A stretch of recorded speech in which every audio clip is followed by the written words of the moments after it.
हम लोग के छपरा बाजार समिति देवी मंदिर के पास लेके पहुँचा था। लोग देखी लो यहाँ पे मंदिर कैसा लगा था।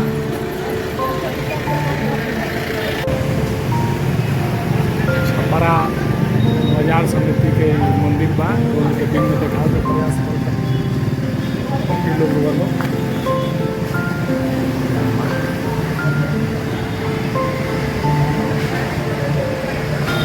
माता के मंदिर बढ़िया मंदिर होगा। राज राजेश्वरी माता के मंदिर भाई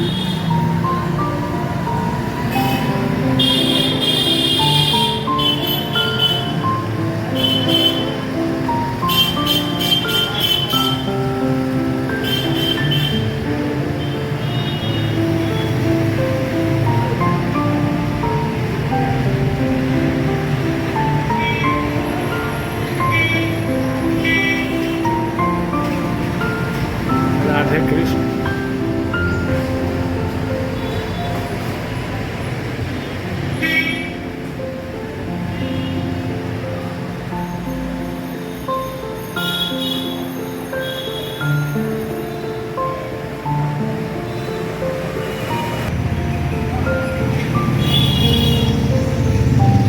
भोलेनाथ के दरबार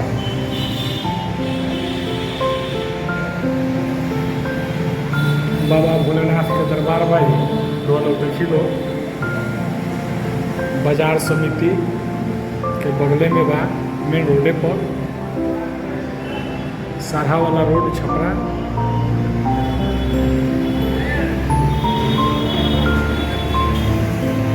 मंडप बा जा राम जाम होत रहेला हमेशा।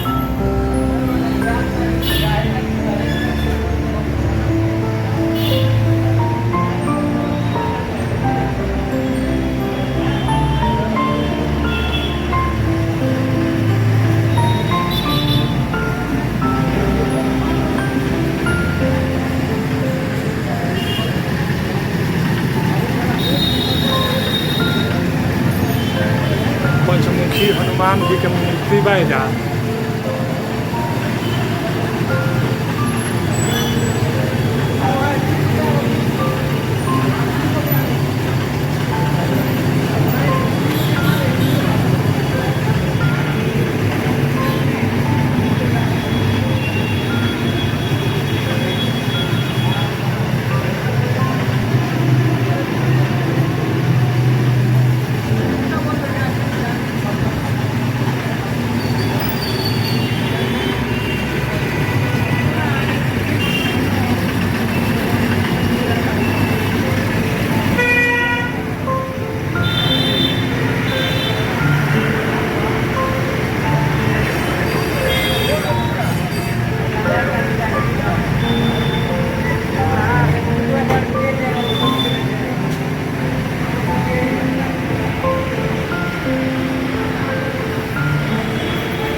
बाजार समिति माता के मंदिर वो लोग देखा के हम प्रयास करते नहीं। रात के समय बाद वो लोग देखे लोग रात में कैसे लागेला।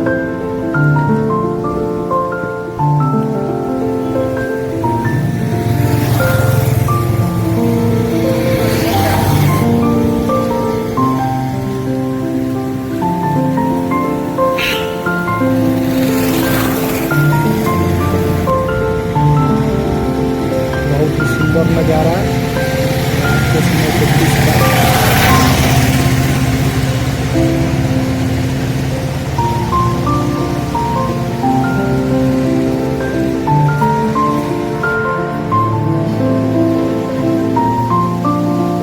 रात के समय बा लेट से पहुँचला के चलते थोड़ा सा सब मंदिर बंद हो गया। दिन में हम कोशिश करें देखावे के वो लोग मंदिर बहुत अपने आप में प्रसिद्ध बा। देखिए लोग कल दिन में कोशिश नहीं किया कि वो लोग देखावे के हम प्रयास करें।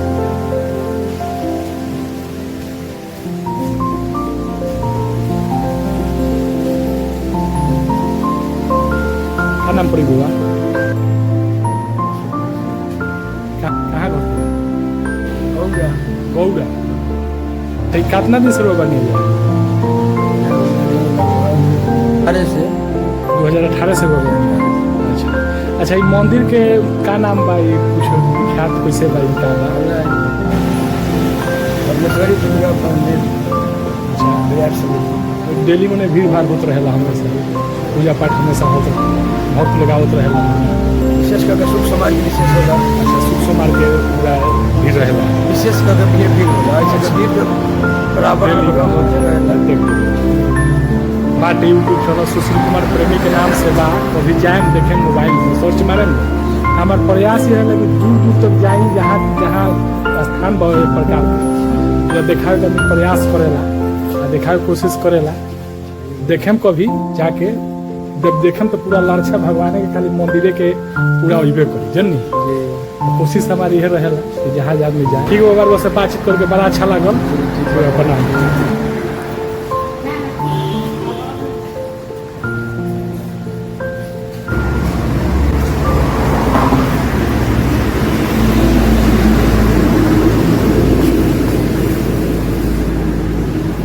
एक बार एहू जे रो लोग आई लोग देखी लोग, ये वीडियो हमार कैसन लागल रो लोग बताएम, लोग कमेंट दी, लोग शेयर करी, लोग एकरा के ज़्यादा से ज़्यादा आए एहू मंदिर के आगे से आगे बढ़ाई लोग।